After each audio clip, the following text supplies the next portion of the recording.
Whenever you're ready.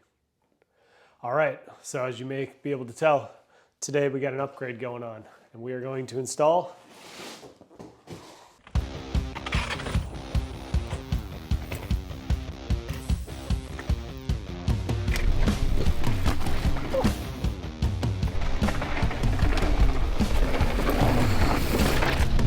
this is the Ohlins RXF36 m.2.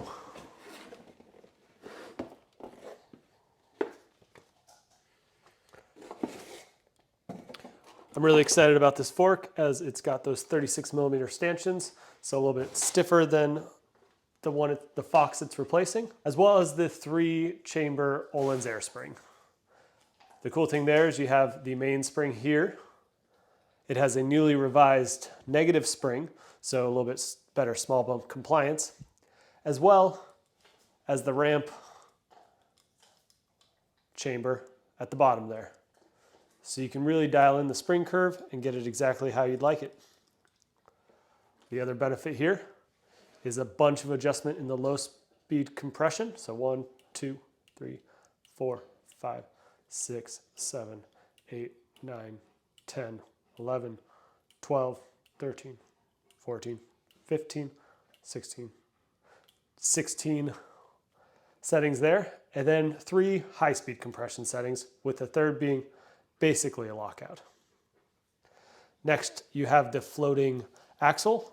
So the great thing here is it really allows the fork to be lined up, similar to what Fox does, and just a solid setup altogether. So let's get this guy installed. I'll follow this video up with a review of the Ohlins RXF36 m.2 in the coming months. I picked this fork up from Jensen USA. They currently have some serious discounts on Ohlins products. So check them out with the link that should be appearing now, or with the link in the description.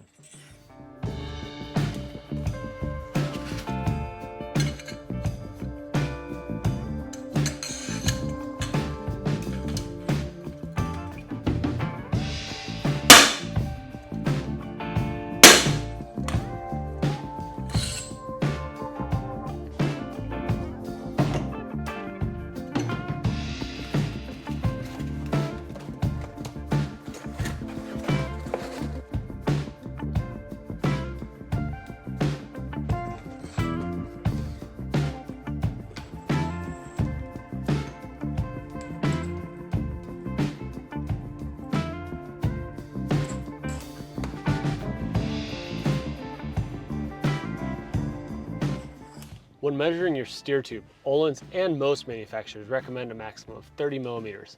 And since I tend to favor a high front end, that's exactly what I'm looking for. Remember, technically that includes the bearing cap. This is important, especially with mountain bikes and suspension.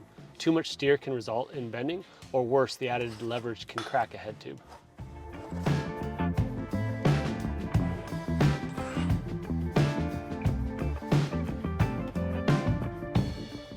The best tool is a hacksaw and a guide, but a pipe cutter can work also.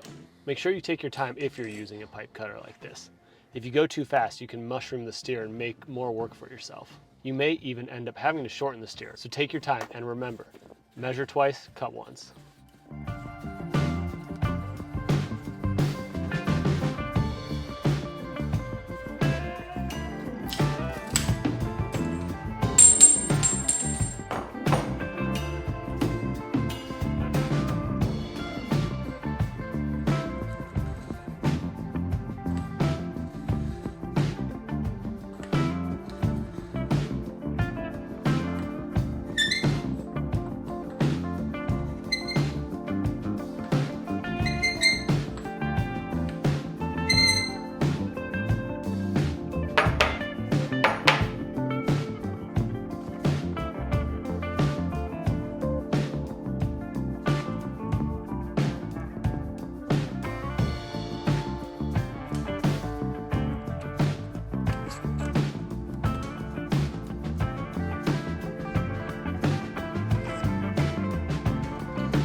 I'm going to get the brake bolts tight and then back them off a half a turn before I install the wheel.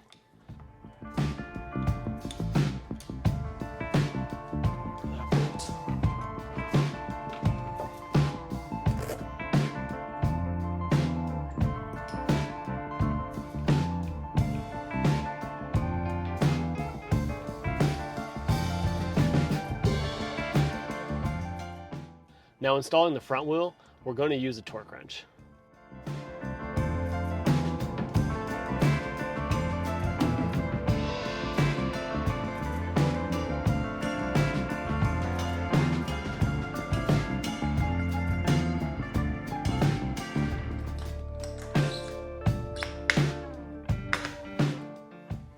Torque the axle to 6 Newton meters.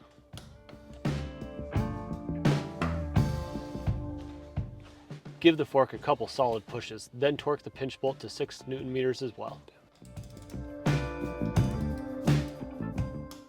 And you have your front wheel installed. All right, on to setup. Remember, with these 3-chamber Ohlins air springs, you have to start with the ramp chamber.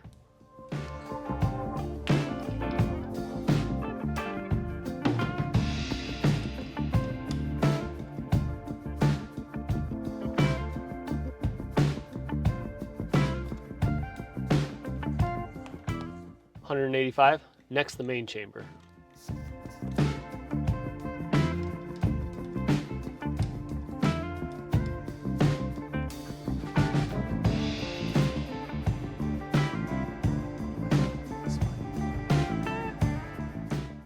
I'm looking for approximately 15% sag, so that should be right at 100 psi.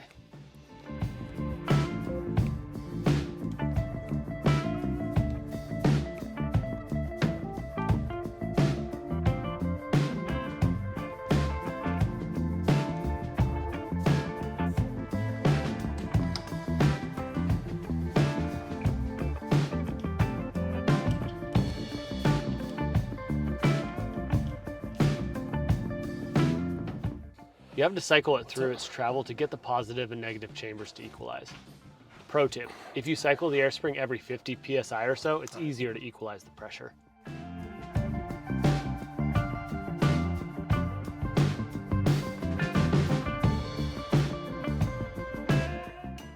Last step is to check the sag. That's 21 millimeters, so it looks like I'm ready to ride. Thanks for watching. Please subscribe if you haven't. If you need anything for yourself or your ride, check out Jensen USA and the other links on my channel's page. These links help support the channel at no cost to you.